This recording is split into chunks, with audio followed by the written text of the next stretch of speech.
का ए गोरी कहा हो? बड़ा सुनर लागत हो। सुनर लागत है ना, अखिए में हरियर मिर्चा डाल लेता। ई काहे के? जब कतौ जाए लगत तू जरूर आए तो मैं टोक खड़ा हो जावा। तुमो की न्याय देता है, पहले सुना बतावत है हम। सुनावा सुनावा सुना।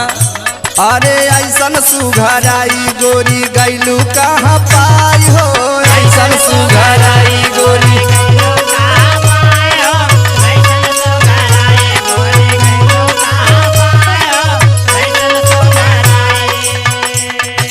तोहरे आगे लाला चांद सूरज ला जाई हो, ऐसन सुघराई गोरी गैलू कहाँ पाई हो, ऐसन सुघराई गोरी।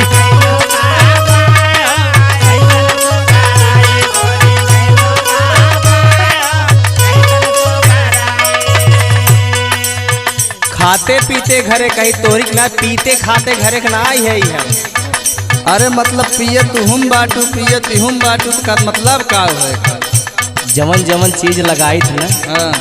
बताई दे बेहोश हो जावा। और का था सुनाओ। अच्छा सुना।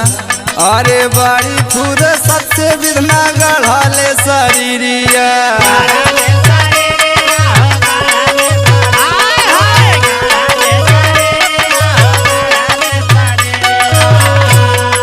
देखला पे हटे नहीं तो हंसे नजरिया।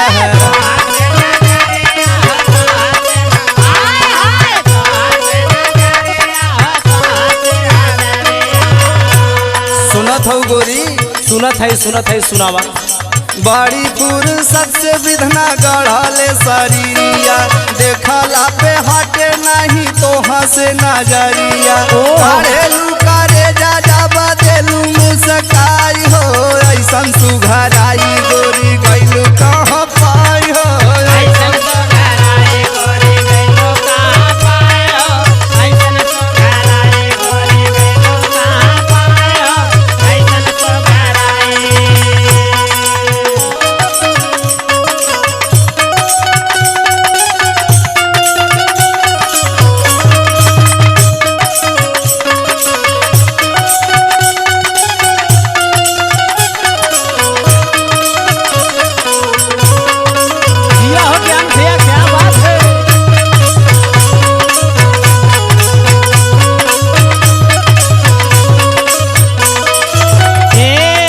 बहुत देखे लेकिन तोहरे जैसे लेकर जान ना आए देखे, एकदम जब देखा तब उतारू रहा था तू हमेशा। अरे का उतारू है पहले सुना। सुनावा का बात था सुनावा। केसला हराई बाहे पूर्वी बयार हो,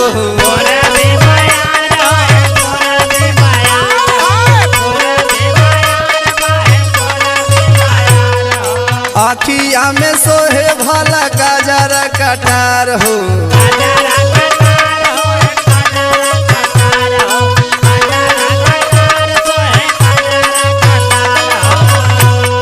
सुनत हो?